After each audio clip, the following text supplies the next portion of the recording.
আপনাদের সবার নজরে ইতিমধ্যেই ঘটনাটি চলে এসেছে বলে আশা করি, কারণ এটি বাংলাদেশের যে মেইন স্ট্রিমের মিডিয়া গুলো কোনোটিতে দিয়েছে, কোনোটিতে এখনো দেয়নি, দেওয়ার সাহস তারা পাচ্ছে না। কিন্তু সামাজিক যোগাযোগ মাধ্যমে এটি কিন্তু ব্যাপকভাবে ছড়িয়ে পড়েছে দেশে এবং দেশের বাইরে।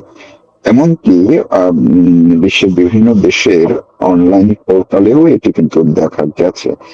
ঘটনাটি হচ্ছে বাংলাদেশের একটি মিডিয়া বা একটি গণমাধ্যম অফিসের কর্মরত অবস্থায় সব সাংবাদিকদেরকে বাংলাদেশ সেনাবাহিনী সদস্যরা এসে তুলে নিয়ে চলে গেছে। কথাটা যত সহজে বললাম, ঘটনাটি কি ততটাই সহজ? আপনারা যারা শুনছেন চিন্তা করে দেখুন যে বাংলাদেশ সেনাবাহিনীর সদস্যরা তারা একটি গণমাধ্যম অফিসে এসে কর্মরত অবস্থায় সন্ধ্যার সময়, যখন গণমাধ্যমের পিক আওয়ার, সেই সময় অফিসে যতজন সাংবাদিক ছিল সবাইকে তুলে নিয়ে চলে গেছে, নিয়ে গেছে উত্তরা ক্যাম্পে, সেইখানে আছে।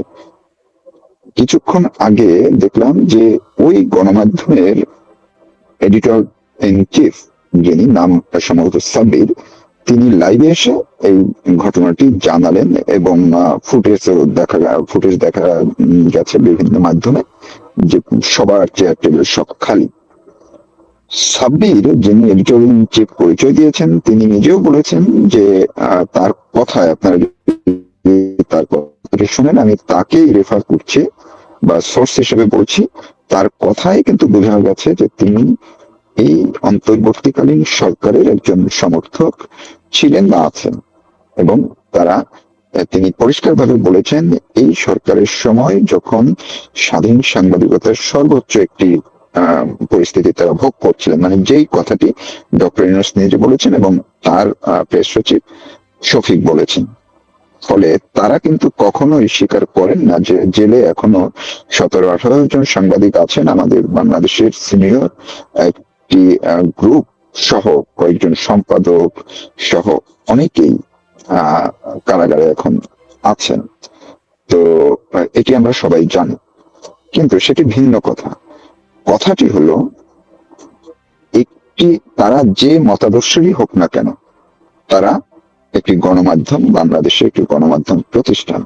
এবং এই সাব্বির তিনিও বলেছেন যে এই বাংলাদেশ টাইমস, যে তাদের গণমাধ্যম প্রতিষ্ঠানটির নাম, সেটি তারা অনলাইন পোর্টালের জন্য সরকারের কাছ থেকে নিবন্ধিত। তার মানে এটি বলার উপায় নেই যে এটি অবৈধ কোনো প্রতিষ্ঠান। বাংলাদেশ টাইমস নামে তারা এটি অনেকদিন পর্যন্তই চালাচ্ছিল। মূলত বাংলাদেশে যে মিডিয়া একটি নতুন ধারা তৈরি হয়েছে, মৌজ সাংবাদিকতা যেটাকে আমরা বলে থাকি, বা মোবাইল জার্নালিজম, এটি কিন্তু পপুলারিটি পেয়েছিল। এবং আপনারা জানেন যে প্রথম আলো তারা বিশেষজ্ঞ নিয়ে এই মৌজ জার্নালিজম চালু করেছিল এবং তারা সারা দেশে ঘুরে ঘুরে তাদের যে একজন বিশেষজ্ঞ জামিল খান, যিনি রাশিয়া থেকে পড়াশোনা করে এসছেন, ডিগ্রি নিয়ে এসছেন, এখন একটি প্রাইভেট বিশ্ববিদ্যালয় আছে, তার নেতৃত্বে আরো কয়েকজন ছিল, তারা মিলে এই মোবাইল জার্নালিজমটি বাংলাদেশে চালু করার জন্য অনেক পরিশ্রম করেছে, যার অন্যতম একটি ফসল বলে আমি অন্তত পক্ষে মনে করি এই বাংলাদেশ টাইমস।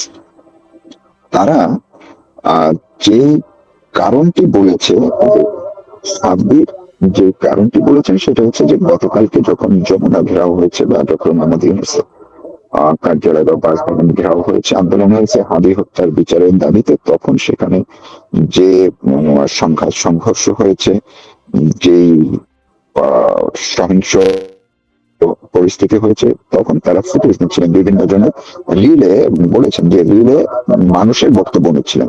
তো সেইখানে কোনো একজন মানুষ হয়তো একটা বাইট দিয়েছেন, অর্থাৎ তিনি হয়তো একটা বক্তব্য দিয়েছেন, মন্তব্য করেছেন যে সেনাবাহিনীর বিরুদ্ধে গেছে বলে তিনি মনে করছেন, মানে সাব্বির মনে করছেন।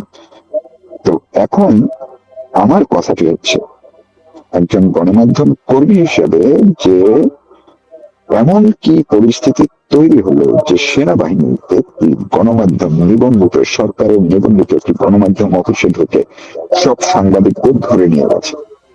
দেখুন, ঘটনা যাই থাকুক, যতই সংক্ষুব্ধ হন না কেন, সেনাবাহিনী যাই করুক, মাঝখান দিয়ে যে আরেকটি কাজ ঘটে গেছে সেটি মনে হয় সেনাবাহিনীর মাথায় ঢোকে নাই। এই যে বাংলাদেশ টাইমসটি, এটি কিন্তু খুব বিখ্যাত ছিল না, বা অনেকে হয়তো সামাজিক যোগাযোগ মাধ্যমে মাঝে মধ্যে দেখেছেন এরকমটা, কিন্তু আজকের ঘটনার পরে এই বাংলাদেশ টাইমস এখন বাংলাদেশের সীমা ছাড়িয়ে বিশ্বে পৌঁছে গেছে। কিভাবে? আন্তর্জাতিক গণমাধ্যমে আপনারা খুঁজলে দেখবেন যে বাংলাদেশে একটি গণমাধ্যম প্রতিষ্ঠানে ঢুকে সেনাবাহিনী হানা দিয়ে সব সাংবাদিকদের ধরে নিয়ে গেছে। এর চেয়ে বড় তো আর খবর কিছু লাগে না, তাই না? তো সেই কাণ্ডটি এই সেনাবাহিনী করেছে।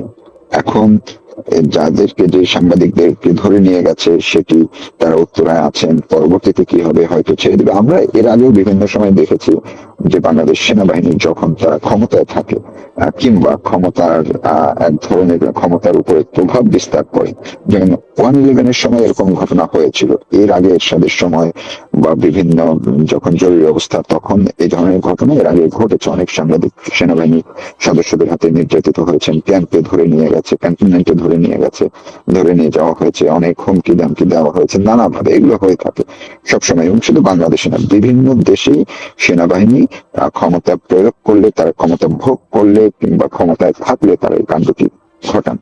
কিন্তু বাংলাদেশে, যেখানে ডক্টর মোহাম্মদ ইউনূস বলছিলেন যে এই অবস্থা তিনি সবচেয়ে বেশি বাংলাদেশে এখন নজিরবিহীন স্বাধীনতা ভোগ করছে, অন্যদিকে তারা ডেলি স্টার যে তাণ্ডব চালিয়েছে, হামলা ভাঙচুর করেছে, পুড়িয়ে দিয়েছে, আগুন দিয়েছে, সব সাংবাদিকদের পুড়িয়ে হত্যার চেষ্টা করেছিল, প্রথম আলোতে একই ঘটনা ঘটিয়েছে, সেগুলো তারা সরকারের থেকে বলা হয়েছে এটা খারাপ করেছে, এটা ঠিক হয়নি, ইত্যাদি ইত্যাদি। কিন্তু যারাই কাণ্ড করেছে তাদেরকে কারো বিরুদ্ধে কোনো ব্যবস্থা আমরা দেখি না। মাহফুজা নাম, তিনি মাত্র 2 দিন আগেও বলেছেন যে বাংলাদেশে সাংবাদিকদের ক্ষেত্রে এখন যে পরিস্থিতি, এটি খুবই ভয়ঙ্কর একটি অবস্থা। এই অবস্থা তিনি একদমই নজিরবিহীন বলে তুলনা করেছেন এবং ভীতিকর একটি পরিস্থিতি। আরো যেন কি বলেছেন।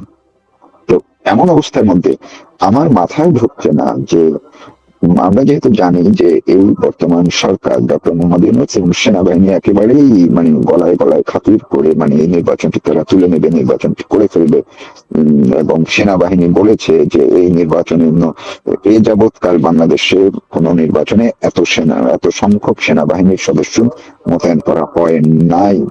অর্থাৎ গতকাল পরশুদিন বলেছেন একজন যে 1,20,000 সেনাবাহিনীর সদস্য মোতায়েন করা হবে নির্বাচনে, এবং তারা নির্বাচনের আগে পরে 7 দিন দায়িত্ব পালন করবেন। তো সেই অবস্থায়, অর্থাৎ সেনা নিয়ন্ত্রিত একটি নির্বাচন পরিস্থিতি ঘিরে তার ঠিক আগে, মাত্র 4 দিন 5 দিন আগে যখন এরকম একটি ঘটনা ঘটলো, এর আর কোনো একটি দেশের গণমাধ্যমের জন্য যে বড় কোনো দুঃখজনক ঘটনা, নিন্দাজনক ঘটনা, লজ্জাজনক ঘটনা, জঘন্য ঘটনা ঘটতে পারে না। এইটি এখন আমরা দেখতে থাকবো যে আন্তর্জাতিক মিডিয়া এবং আন্তর্জাতিক যে সংস্থাগুলো আছে গণমাধ্যম নিয়ে কাজ করেন, তাদের যে প্রতিক্রিয়া দেখা যাবে বাংলাদেশ সরকার কিংবা বাংলাদেশ সেনাবাহিনী হয়তো একটা বিবৃতি দিয়ে কিছু একটা তারা বলবে, কিন্তু কি বলে সেটি দেখার ব্যাপার। কিন্তু যাই হোক, বাংলাদেশে যে কি পরিস্থিতি চলছে, এই যাবৎকালে সেনাবাহিনী যে কাণ্ডগুলো ঘটিয়েছে তার সঙ্গে গত 16-17 মাসে তার সঙ্গে এটি নতুন আরেকটি বড় একটি উপাদান যুক্ত হলো। পাশাপাশি বাংলাদেশের গণমাধ্যমের উপরে যে শুধুমাত্র এই গত 17-18 মাসে মব চলেছে, বিএনপি, জামাত, এনসিপি বা এই আন্ডারগ্রাউন্ডের জঙ্গি, তারা যে তৎপরতাগুলো চালিয়েছে, পুলিশ বা সরকার যেগুলো করেছে, সেইগুলোর সঙ্গে সেনাবাহিনী এখন সরাসরি নিজেদেরকে যুক্ত করে ফেললো, এবং তারা দেখিয়ে দিল যে আমরাও কিন্তু আছি। সুতরাং মিডিয়া, তোমরা সেনাবাহিনীকে নিয়ে, নির্বাচনকে নিয়ে কোনো কিছু বললে কিন্তু খবর আছে। এই যে খবরটি আছে বা খবরটি তারা তৈরি করে দিল, এটি এখন বাংলাদেশকে নতুন ভাবে, এই নির্বাচনের আগে নতুন ভাবে কিন্তু বিশ্ব দরবারে আবার ফুটিয়ে তুললো। দেখতে থাকুন এবং অপেক্ষায় থাকুন সেনাবাহিনী বা আইএসপিএফ থেকে তারা কি বিবৃতি দেয় কিংবা সরকার থেকে কি বিবৃতি দেয়। আমরা আশা করি যে সাংবাদিকদেরকে ধরে নিয়ে গেছে তাদেরকে প্রথমত তাদেরকে ছেড়ে দেওয়া হবে সুস্থ সবল ভাবে এবং অবিলম্বে। এটি সব গণমাধ্যম কর্মীদের দাবি। তারপরে এটি কেন করা হয়েছে সেটির বিচার, সুষ্ঠু তদন্ত দাবি করছে। সবাই ভালো থাকুন।